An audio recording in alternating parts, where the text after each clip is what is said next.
माझ्यापेक्षा कोणी उंच झालं तरच तुमचं नेतृत्व करू शकेल, अशी परिस्थिती आहे. बरोबर आहे की नाही? माझ्यापेक्षा उंच म्हणजे शरीराने उंच, मनाने उंच, संस्काराने उंच, विचाराने उंच, आचाराने उंच असं नेतृत्व माझ्या या मुंडे साहेबांवर प्रेम करणाऱ्या लोकांना लाभो आणि सदैव त्यांच्या भविष्याचा विचार, त्यांच्या भविष्याचा वेध घेणारं नेतृत्व लाभो, हीच तुमच्या सर्वांच्या समोर मी ईश्वराला, भगवान बाबांना प्रार्थना करते. आज हा कार्यक्रम आहे.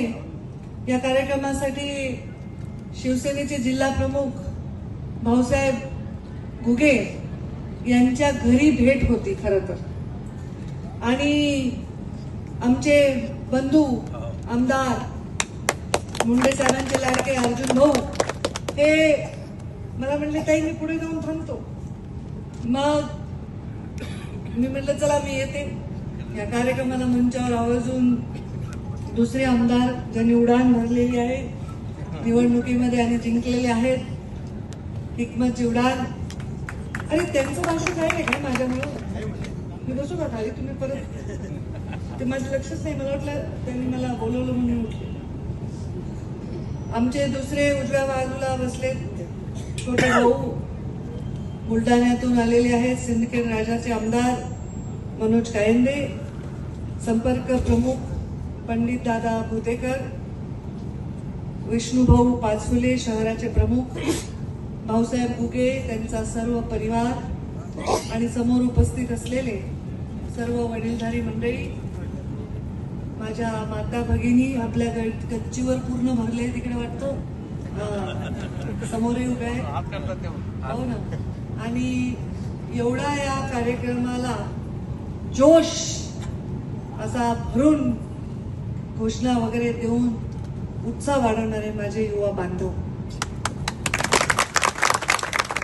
एखाद्या आपल्या नेत्याच्या घरी, आपल्या सहकार्याच्या घरी आपण जेव्हा भेट देतो तर अशी अपेक्षा असते त्याच्या घरचे 4-5 लोक, आजूबाजूचे 5-10 लोक आपण बसू, चहा पिऊ, ते आपल्याला सत्कार करतील. पण माझ्या बाबतीत असं कधीच होत नाही.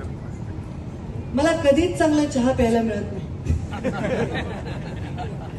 कारण मी गेल्यामुळे महिला एवढ्या उत्साहात असतात की त्या सगळ्या तयार होऊन म्हणजे मला सोडायला तयार नसतात.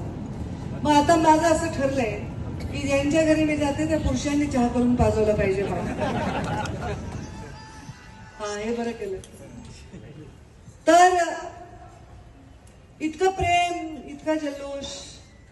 मला या सगळ्या गोष्टींनी एखाद्याला मस्ती येईल ना थोडं, अरे मी गेले, असे लोक, एवढी गर्दी, अमुक तमुक, मला टेन्शन येतं. मला वाटतं बाबा मी एवढ्या लोकांच्या अपेक्षा कशा पूर्ण करू, खूप टेन्शन येतं मला. बोल दे नको नका.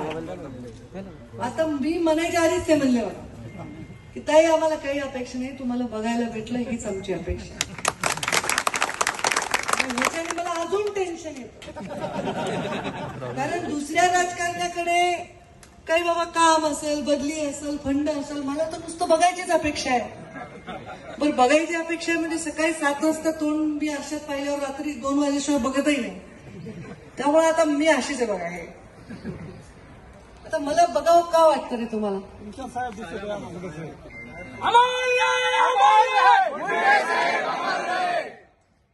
मला बघावं का वाटतं तुम्हाला? आता माझी एवढी लायकी आहे का रे साहेबांची छबी माझ्यामध्ये दिसावी? पण मला तुम्हाला बघावं वाटतंय कारण तुमच्या प्रत्येकाच्या डोळ्यात मला मुंडे साहेबांची छबी दिसते.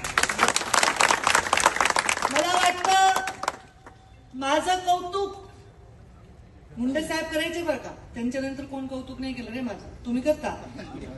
मुंडे साहेब विचारायचे, पंकजा आली का, भाषण कसं केलं, कशी चालली, कशी बोलली, माझ्यासारखी आहे का, माझ्यासारखी बोलते का.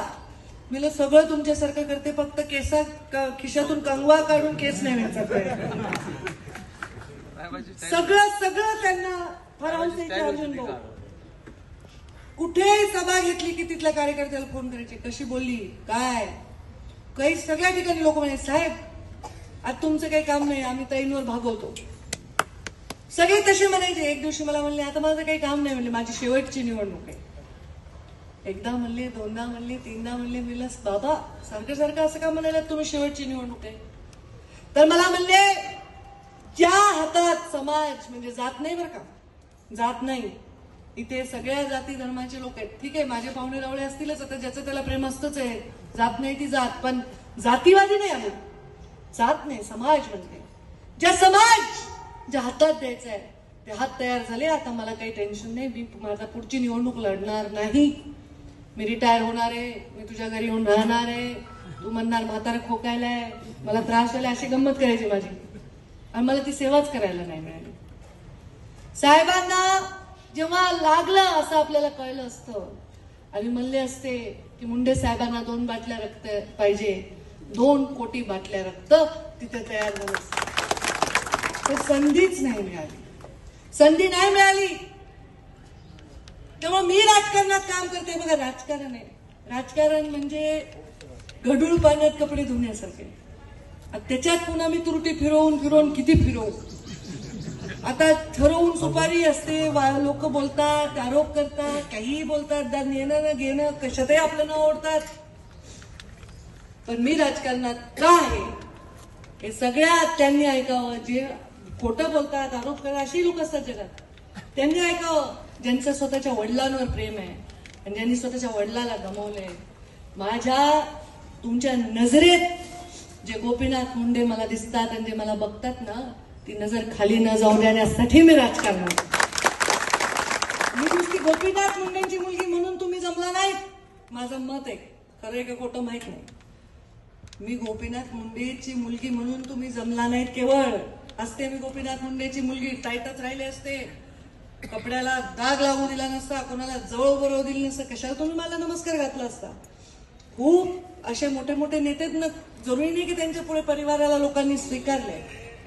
मी हे करण्यासाठी माझ्या जीवनातला प्रत्येक क्षण खर्ची घातलेला. साहेब जिवंत असताना देखील एक क्षण असे अनेक गेले जिथे साहेब एकटे पडले होते, तेव्हा मी एवढंसं लेकरू का होईना साहेबांच्या खांद्याला खांदा लावून भांडत होते. घाबरत नव्हते, कुणाच्या बापाला घाबरत नव्हते, आताही घाबरत नव्हते. मान करते मी, अर्जुन भाऊ करते, हिकमत उडाना तर अरे हिकमत भाऊ, पण मान करेन, पण मी घाबरत नाही. का घाबरत नाही? कारण काय मला पाहिजे. अहो मला सांगा भाऊ, याच्यापेक्षा काय संपत्ती हो, 100% याच्यापेक्षा काय संपत्ती आहे. मला काही देशातलं मोठं पद जरी दिलं आणि कुणी मला तिकडं विचारायलाच येईना, कोणी धक्काबुक्की नाही झाली, धिंगाणा नाही झाला, ओरडाओरडा नाही झाला, तर काय करू त्या पदाचं मी? लोणचं घाल का? मी किती माझ्या पिईंना शिव्या घालते. तुम्ही नीट वळण लावत नाही, तुम्ही लोक मला तुडवतेत, माझा पाय सुचतेत रात्री, माझी ओढणी फाटती, माझ्या केस ओढते, त्यातच केस दाखवले मनोजला मी उपटलेले एवढे मोठे हातात. आणि मग सगळं बरोबर करते. तुम्हाला काही कळत नाही, तुम्ही माझी काळजीच घेत नाही, माझ्या जीवावर तुम्ही असून माझा जीव घालता का काय? पण खरं सांगू का, ह्याच्यातच मजा आहे. आप सांगा, माझ्याकडे अब्जो रुपये असले तर आहे का मला खायला वेळ? काय करायचे त्याचे? नाहीयेत माझ्याकडं. असले तर काय करू त्याचं?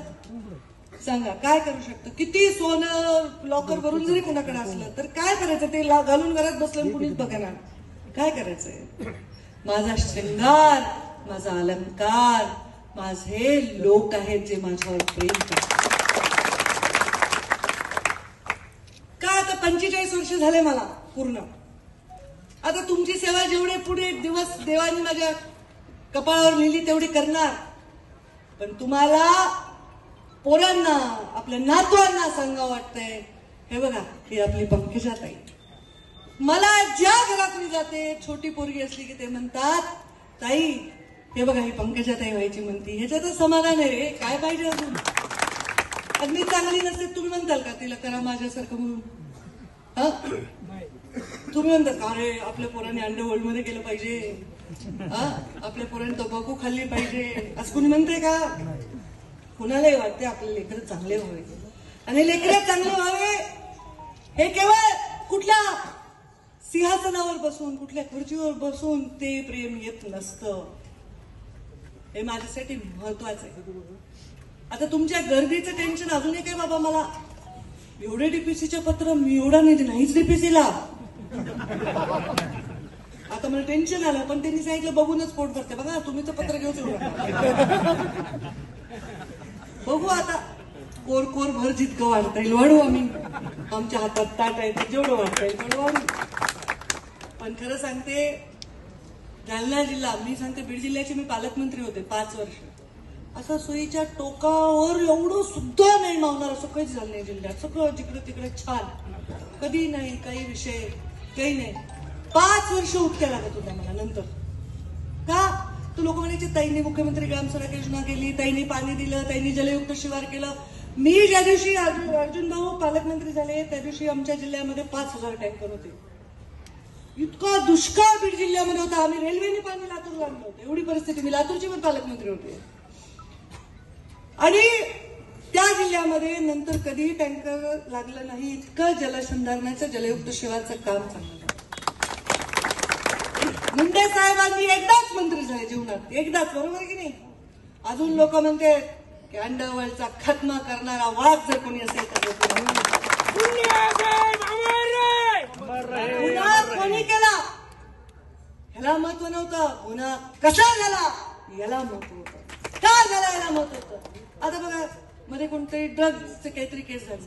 मोठ्या माणसाचं बापाचं लेकरू असलो एवढा इश्यू गेला, इतका इश्यू झाला. पण माझं म्हणणे ड्रग्ज मिळतात कसं. मुंडे साहेब तेव्हा म्हणायचे की मी अंडरवर्ल्डचा खात्मा करणार आहे, कारण हे अंडरवर्ल्ड ड्रग आणून आमच्या लहान लेकरांचं, आपल्या भविष्याचं, आपल्या भारताचं भविष्य खतम करतंय. हे ड्रग मुक्त मला करायचंय. तेव्हा ते खूप कडक कारवाया केल्या त्यांनी. खूप त्यांना ते दिसायचं भविष्य. आता माझ्याकडे जो रोल आहे त्याच्यात मी काम करू शकतो. आता माझ्याकडे आहे पशुसंवर्धन. बकऱ्या, कोंबड्या, वराह. माझे केंद्रीय मंत्री आले, मला म्हणले पंकजा बहुत अच्छा शब्द दिया है तुम्ही, हम तो सुअर बोलते थे. म्हणलं नाही, वराह पालन असलं काय असेल तर सांगा बाबा. आता काय माझ्याकडे 25-15 फिगर आहे, काही नाही. आणि पर्यावरण आहे पुन्हा, त्यामुळे फटाके काही फोडू नका माझ्या स्वागताने. प्रदूषण करतात. एक तर मी जिथे जाते तिथे ऑक्सिजन असंही कमी व्हायलाय. एवढे माणसं इथे श्वास गेल्यावर इथे ऑक्सिजन कुठून येणार आहे. पण जे माझ्याकडे आहे त्याच्यात मी काम करेन. माझा स्वभाव आहे आपल्या नियमाने काम करायचं. मी कधीही नियम तोडत नाही. मोठ्या माणसासाठी, लहान माणसासाठी नियम मोजतच नाही.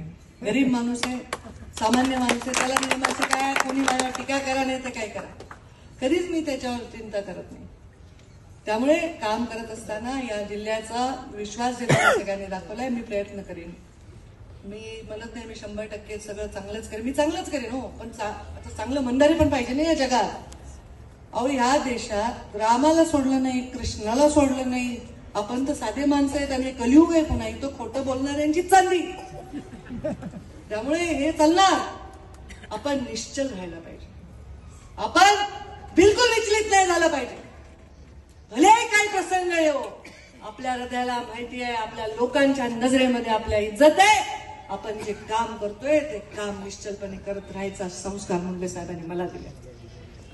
त्यांनी एवढं मोठं दायित्व मला दिले. अरे माझ्या बापाच्या चितेला अग्नी द्यायचा अधिकार माझ्या बापाने मला दिलाय. मला त्याचा अभिमान आहे.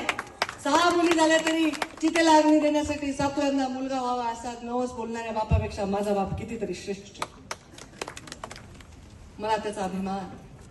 अशाच मुली तुमच्या घरी जन्मो आणि त्या मुलींच्या घरी गोपीनाथ मुंडे सारखे पुत्र जन्मो. माझ्या छत्रपती शिवरायांना, आता मला सांगा, छत्रपती शिवरायांचा पुतळ्याला हार घालत होती, ते पोरं नुसते धिंगाणा झाले होते. अरे पकडलं मी, माया येते रे, आमचंच महाराज आहेत ते नसते तर आज आपण कुठे असतो.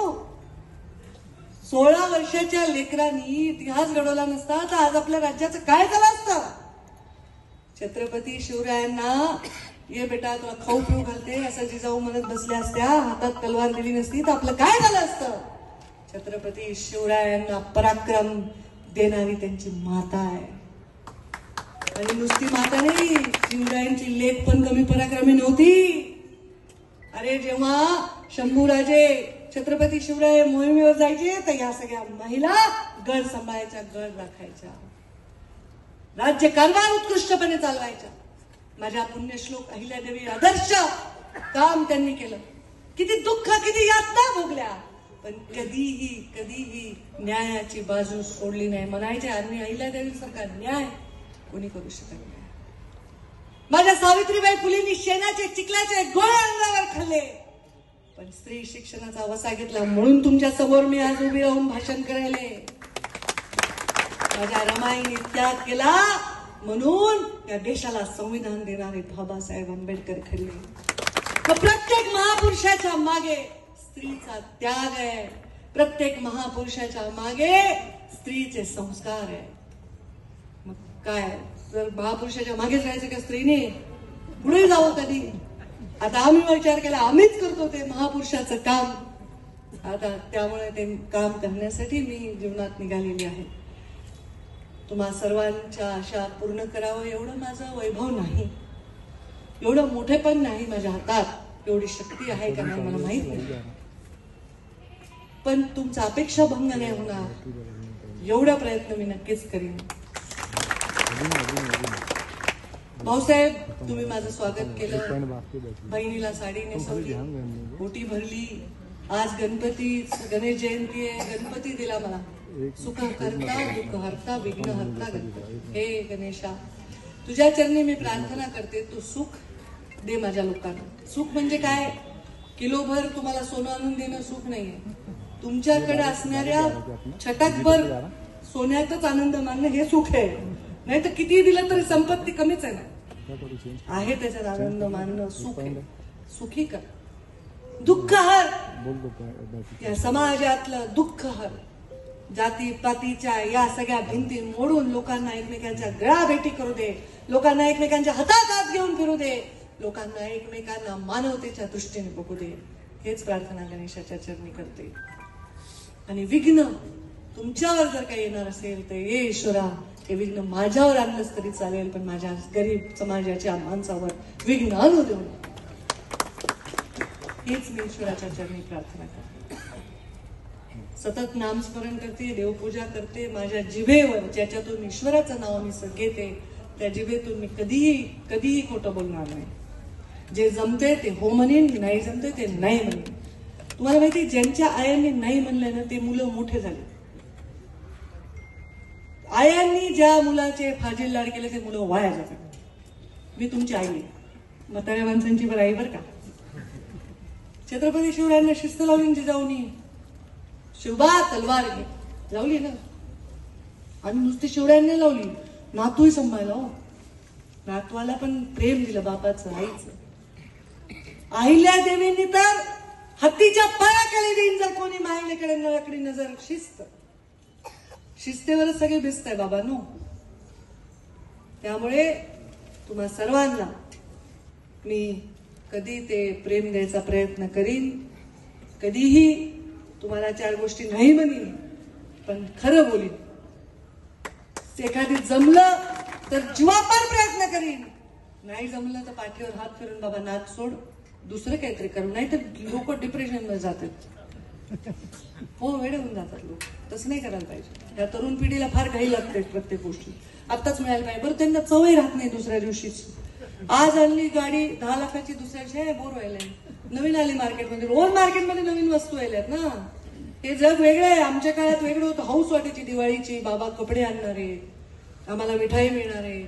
असं आताची काळाची, म्हणजे मी एवढी म्हातारी एवढी जुनी नाहीये, पण काळ आता पहिले कसं 20 वर्षांनी काळ बदलायचा, आता 5 वर्षांनी काळ बदलायला. त्याच्यामुळे सगळ्या वागण्यात लोकांच्या बदल आहे. तरुणांनो, व्यसनापासून दूर राहा. आता व्यसनी होऊ नका म्हणते. काही ट्राय बी केलं असेल तर माझं काही आक्षेप नाही, पण व्यसनी होऊ नका. एन्जॉय करा जीवन, पण जीवनाला एन्जॉय तुम्ही करा. वस्तूंना तुम्हाला एन्जॉय करायची वेळ देऊ नका. डोकं आपलं फोकस ठेवा, आपलं आयुष्य घडवा. चांगले विचार कठीण जरी असले तरी लॉंग टर्म चालतात. वाईट विचार थोडे दिवस छान वाटतं, पुन्हा ढगातून खाली जातं माणूस. त्यामुळं चांगले घडा आयुष्य, हेच तुमच्यासाठी मी गणेशाच्या चरणी प्रार्थना करते. आणि माझं हे प्रवचन थांबवते. जय हिंद, जय महाराष्ट्र.